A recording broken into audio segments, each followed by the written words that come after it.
Hello all, welcome to our channel. ఈరోజు మన recipe వచ్చేసి మసాలా గుత్తి వంకాయ కూర అండి. గుత్తి వంకాయ అంటే ఎవరికి ఇష్టం ఉంటుంది చెప్పండి. ఈరోజు సింపుల్ అండ్ టేస్టీగా ఉండే ఈ మసాలా వంకాయని ఎలా చేయాలో చూద్దాం. ముందుగా దీనికోసం స్టవ్ ఆన్ చేసుకొని ఒక ప్యాన్ తీసుకొని అందులో 3 స్పూన్ల వేరుశనగపప్పు వేసుకొని ఫ్రై చేసుకోవాలి.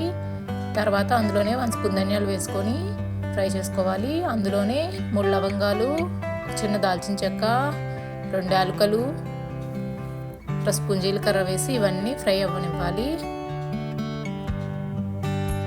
ఇవన్నీ ఫ్రై అయ్యాక ఇప్పుడు ఇందులో 1 స్పూన్ నువ్వులు వేసుకోవాలి. నువ్వులు కొంచెం చిటపటలాడేంత వరకు ఫ్రై చేసుకొని అందులో 1 స్పూన్ కొబ్బరి పొడి వేసుకోవాలి. మీరు ఎండు కొబ్బరి వేసుకునేటట్టయితే జీలకర్రతో పాటు వేసుకొని ఫ్రై చేసుకోవాలి. తర్వాత స్టవ్ ఆఫ్ చేసుకొని అవి కొంచెం చల్లారాక వాటిని మిక్సీ జార్లోకి తీసుకుందాం. ఇప్పుడు ఇందులోనే 2 స్పూన్ల కారం, 1/2 స్పూన్ పసుపు, రుచికి సరిపడా ఉప్పు వేసుకోవాలి. అందులోనే 1 ఇంచ్ అల్లం, ఒక 7-8 వెల్లుల్లి రెమ్మలు వేసుకొని ఇదంతా ఒకసారి గ్రైండ్ చేసుకోవాలి. ఇప్పుడు ఇందులోనే ఒక చిన్న ఉల్లిపాయని కొంచెం పెద్ద ముక్కలుగా కట్ చేసింది వేసుకొని కొద్దిగా వాటర్ యాడ్ చేసుకుంటూ మెత్తని పేస్ట్ లాగా గ్రైండ్ చేసుకోవాలి. ఇప్పుడు వేరొక గిన్నెలో కొద్దిగా వాటర్ తీసుకొని అందులో సాల్ట్ వేసుకుందాం.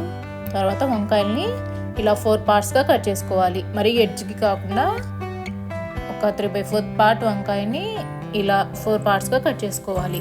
ఆ కట్ చేసుకున్నవి ఆ సాల్ట్ వాటర్లో యాడ్ చేసుకోవాలి.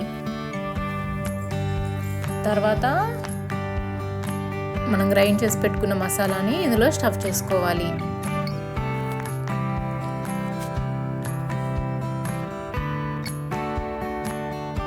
ఇలా మసాలాని స్టఫ్ చేసుకోవాలి. ఇలా అన్ని వంకాయలకి మసాలా స్టఫ్ చేసుకున్నాక ఇప్పుడు కడాయి పెట్టుకుందాం. అందులోనే ఒక 2.5 టేబుల్ స్పూన్ ఆయిల్ యాడ్ చేద్దాం.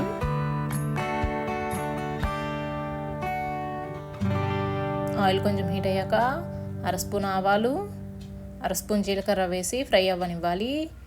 ఇందులోనే ఒక 2 ఎండుమిర్చి, కొద్దిగా కరివేపాకు కూడా వేసుకొని ఇదంతా ఫ్రై అవ్వాలి.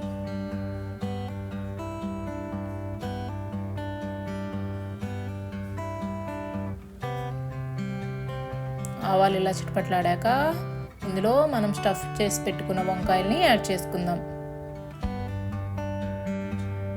ఇలా వంకాయలన్నిటిని యాడ్ చేశాక మిగిలిన మసాలా స్టఫ్ని కూడా ఇందులో యాడ్ చేసుకుందాం. ఇదంతా ఒకసారి చిన్నగా మిక్స్ చేసుకుందాం.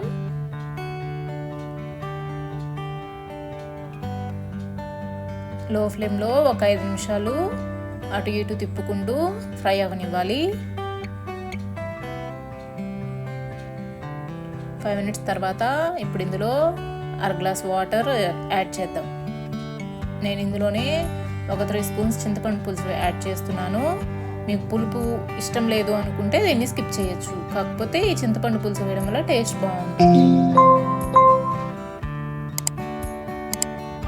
తర్వాత మధ్య మధ్యలో వంకాయలను కలుపుకుంటూ ఒకవైపు నుంచి వేరే వైపు టర్న్ చేసుకుంటూ వంకాయలు బాగా మగ్గనివ్వాలి. ఒక 10 నిమిషాల తర్వాత ఇందులోనే 1/2 స్పూన్ గరం మసాలా యాడ్ చేసుకుందాం. ఫైనల్గా కొద్దిగా కొత్తిమీర కూడా యాడ్ చేసుకొని లో ఫ్లేమ్లో ఇంకొక 5 మినిట్స్ కుక్ చేసుకుందాం. వంకాయలు బాగా మగ్గిపోయాయండి. చాలా క్విక్గా అయిపోయింది కదా. టేస్ట్ కూడా సూపర్గా ఉంటుంది. ఈ రెసిపీ నచ్చితే లైక్ చేసి, కామెంట్ చేసి, సబ్స్క్రైబ్ చేసుకోండి. Thank you for watching.